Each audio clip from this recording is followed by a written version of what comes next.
Brothers and sisters, dear friends in the Lord, as we gather together on this very beautiful and lovely afternoon, bugnaw nga kahaponon, our online viewers and followers from the different parts of our country and from the different parts of the world, good afternoon.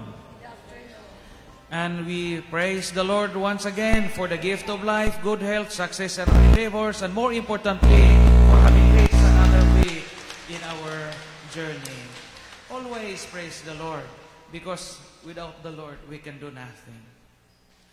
The gospel reading that we have just heard conveys to us a very profound insights which speak about our relationship with the Lord and His relationship with us. The gospel reading speaks about the identity of Jesus. Who do you say that I am? Who do people say that I am? Kinsa man ko suma sa mga tao o kinsa man ko para nimo, para nato? Who is Jesus for us? Identity is very important because identity gives the real nature and the real picture of the person whom you intend to know and to love. Let me share with you an experience sa labi na kamo mga batanon din kami tiguang naman mi sa bata pa mi sa bagong uso ag cellphone exciting kaayo. Hindi na mo makapresit og cellphone kay naa naman inyo kanunay. Kay buo mo sa bag-o pag-usog cellphone, kami, batanon pa mi. Nay cellphone sa orang nga 5110, no? Katong nay dunggan-dunggan. Kabot ka to nung piso, nung leng nga na. Natoy antina, no? Kabot mo to, mambaday. 5110 to nga. Way laing feature bay. Kadtura jong text ra jud. Ya pwede kang nay duwa ato snake ra man siguro to. Mga cellphone nato karon kay complicated. Natoy dunggan, dako. O niya, kay bago pa lagi cellphone, dili tanan na ay cellphone. Munang sandijo, ta pangadyo og textmate. Sa dijo, may pangadyo og textmate sa una. Bago po ko, seminaryo siguro, ato, bikyo mami manuroy, madomingo. O niya, pangadyo og pangitaon naman yung textmate, kaya di man tanan na ay cellphone. Kaya bago po mang uso. Nanay number nga mo kalit og suod ni mo. Mo kalit og suod, mo kalit og text, ingon ana. Nauso pa man to sa una tong drop call.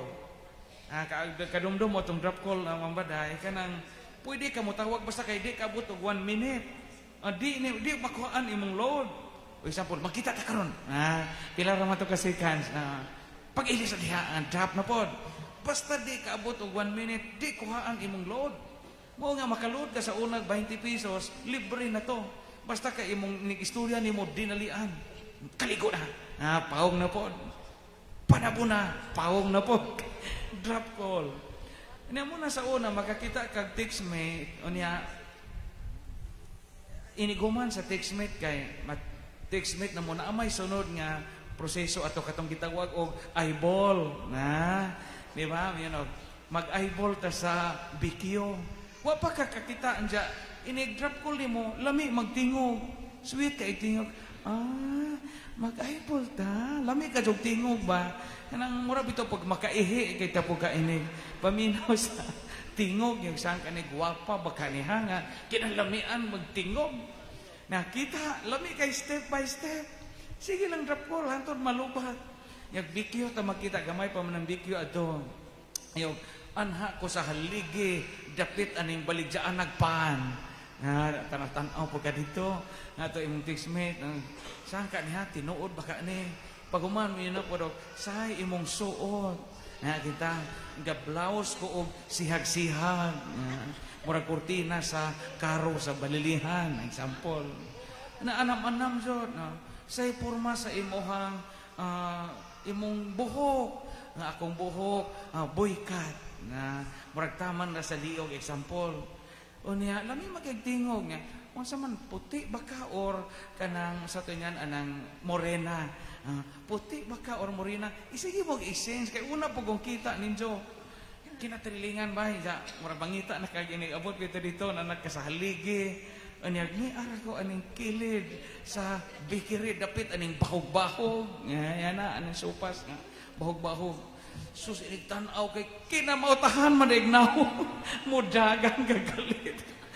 Diha na kuman ang inyong panag textmate. Iyan na sa una, diyan mo i-video call. Diyan mo pa na mga Viber, mga diyan mo na katura. Inigtan-aw di mong matang wapaha man nagtingog nakina luoy magnawong mura magnawog managan may dito sa una ngano man wa man may maklaro sa identity. I hope nasabdan wa pa man pag sige na mog text pag sige na mog panawag sa drop call wa pa man maklaro ang identity. Kaya pa man may kaila sa relasyon pod nato. Importante ang mailhan nimo og masuod ang imuhang tao nga giisip nimong importante sa kinabuhi. Mangutana ka hingkalit si Jesus ug ingon, who do you say that I am? Una pagsulti sa Ginoong Hesus ani, dugay na silang gakusog. Katong mga apostles, katong 12 kabuok kay barkada man to sa Ginoo. Og asa sa Hesus, kuyog man to niya kanunay. For so long a time, they have been together. They were witnesses of the miraculous deeds performed by Jesus. Whenever Jesus traveled from one place to another, the apostles were with them. Kuyog, barkada sila. Kay apil mo to sa inner circle sa Ginoo. Nahikalit na si Jesus yung, para ninyo kinsa man ko. Example ko ang kinta, si Brad Ray Sapid, karon sa mukalit si sa duol ni Lingling, Brad Lingling, o kinsa man kuling. Karon, di ka mo yung si Lingling, waka mapas mo, waka maimpats mo, waka kabuhia, kadugay na natong kuzog, li minister mo pa ipangutanan ni mo kinsa ko. Di ba? Pero nganong ipangutana man to ni Jesus sa iyang pagpangutana, nangutana si Jesus sa mga tao nga nakaila ng daan. Take note, nakaila naman daan. In fact, ang 12 ka mga apostoles, hintuon na ning daan nga si Jesus, Savior. But the question is, nganong gipangutana paman ni Jesus ang mga tinuag kinsa man ko? Ang tubag ani mauni. Tungod kay di lang paigo nga ang mga apostoles makailag kinsa si Jesus. Gusto ni Jesus nga masuod ang mga apostoles o naay lawom nga pag-ila kinsa siya. Sa ato pa di ay mapatigho kita sa unang pamalandong. Lahi ang panagkaila, lahi ang panagsuod. Remember. Naay mga tao nga kaila nimo pero di mo suod, right? Kadaghang mga tao nga inyong nailhan. Pero di ni mo suod. Sa may kalainan dayog suod o kaila. Ang kaila kag nga. Kaila kag birthday. Kay bawo ka sa iyang birthday. Kaila kag taga Saling, taga Cantumimbo, taga Del Carmen Sur. Kaila ka niya. Kaila ka niya nga anak ni Juan de la Cruz o ni Maria Clara. Pero mo yung gani kag suod mami anak father. Bisan sa kahilanmang bahin sa iyang kinabuhi. Kay bawo ka, di ba? Mao man ay suod. Ug suod ka kay bahaw kag pilay suod mo ng tawhana kay bahaw kag pilay niya iyang utang. Ug suod mo ng tawhana kay bahaw kag sa iyang mga hilig sa kinabuhi. Ug suod mo ng tawhana kay bahaw kag sa iyang mga hinanakit sa iyang kinabuhi kay suod mo. Maunay lawom nga matang sa panagkaila kanang panagsuod. Ingon na ba si San Agustin, you cannot love the person whom you do not know. Ingon San Agustin, San Agustin ari. Knowledge is prerequisite in the act of loving. Karon, balik ta. Pag ingon ni Jesus, o kinsa man ko para ninyo, gusto ni Jesus nga ang mga tinunan makatugkad, makadecipher, makafathom sa in English pa, unsa kalawom ang ilang kalambigitan sa usag-usa. Ug unsa kalawom ang ilang pag-ila ni Jesus nga giisip nilang Ginoo og manluluwas. Lahi ang panagsuod sa panagkaila. Sabi ito ga-interview ko kasalonon, o sa kay gayon ni Ana. Binugoy ang tubag, bugoyon tong laki. Pero gahuna-huna po ko nga, napoy something sa iyang gisulti. Uyab to sila sa una. Puro manag-uyab, pero gakabuwag. Isahay sila kaminjo. Naminjo ang laki og lain, naminjo ang bazi og lain. Karong puro man sila nangabawo. Ang laki na biyudo, ang babaji po na biyuda, nakabalik ay lang maayong kalambigitan. So, biyuda na silang gaminso. Puro na second marriage. Pag-interview na ho, primero galagot ko sa laki, kaya magtarog tubag. Pero kahununa po ko kadugayan, ang giingnan og, unsa man kalawma ang inyong panagsuod. Nga, puro mamo ex man kita na niya sa una. Kay dugay mo silang kakabuwag, kaya nagkikaminso maglain. Ingon tong laki. Sos, Father, og panagsuod, hisgutan. Og, ibutang na nimo niyang pangasawuno na daghang tao bisag utot ni sa makaila ko. Dinugoy maro nga tubag kaysa bambuang nga makailag utot. Pero sa iyang gisulti nga bisag utot niya, Father, kaila ko, mailhan nimo nga lawom na gyud ilang panagsuod. Ingani po tong relationship with the Lord. Di pa igo nga makaila ta sa Ginoo. Kinahanglang masuod ta sa Ginoo. Amen. And let us ask this question. Let us throw this question to all of us here. Ako in my almost 18 years as a priest, nasuod ba ka naho ang Ginoo sa pagkapari? Kamo, mga alagad sa simbahan, lay ministers, sa PYM, sa Thrillers Choir, kamo, nga tigsimba kanunay. In your 30 years of serving the church, in your 25 years of attending the Mass, in your 50 years of participating in our different religious activities here in our parish, have we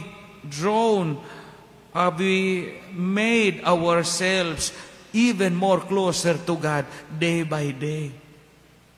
Di pa igo na makaila ka sa Ginoong Hesus. Importante nga makasuod ka. Intimacy.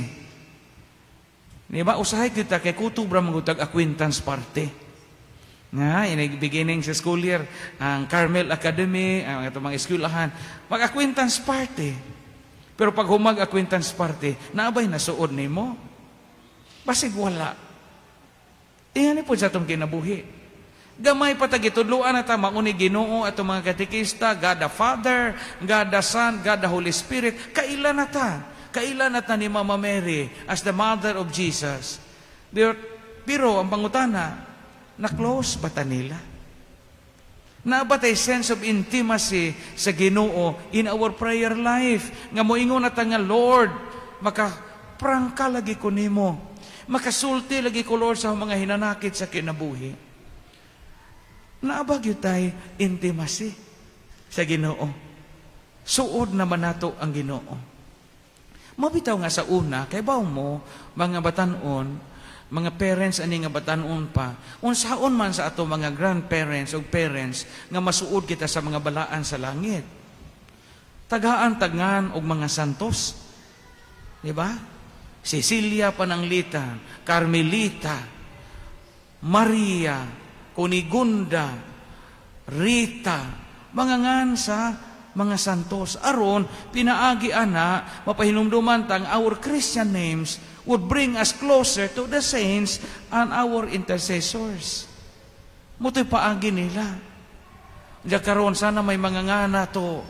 Di naman ngan og santos. Munang ladyo na punta. Nanay ngan og demon. Sa ingan ani demon, pastilan. Anong demon man po ingan? Ajinomoto. Sus. Ariel. Perla. Sus, Ginoo ko mo ang anak. Ajax na lamayngan sa anak. Kayron sabon silang tulo. Umawa ang atong closeness sa Ginoo. Kinahanglang masuod ta sa Ginoo. Kay ingon na Ginoong Jesucristo karon, kinsa man ako suma nimo. So mangutana po ng Ginoo nato, Father Agirio, kinsa man ko para nimo? Daniel, kinsa man ko para nimo? Mampas, who do you say that I am? Mao po ni pangutana sa Ginoo natong tanan. Napiskay og motubag ta, Lord, ikaw mo'y Ginoo sa akong kinabuhi. And I believe that you are God of my life because we are close to each other. Ayaw lang ila-ilaha ang Ginoo. Make relationship, intimate relationship with the Lord. Maunay pa nagsuot. Amen. That is the message of the gospel reading for today. Praise the Lord. Hallelujah.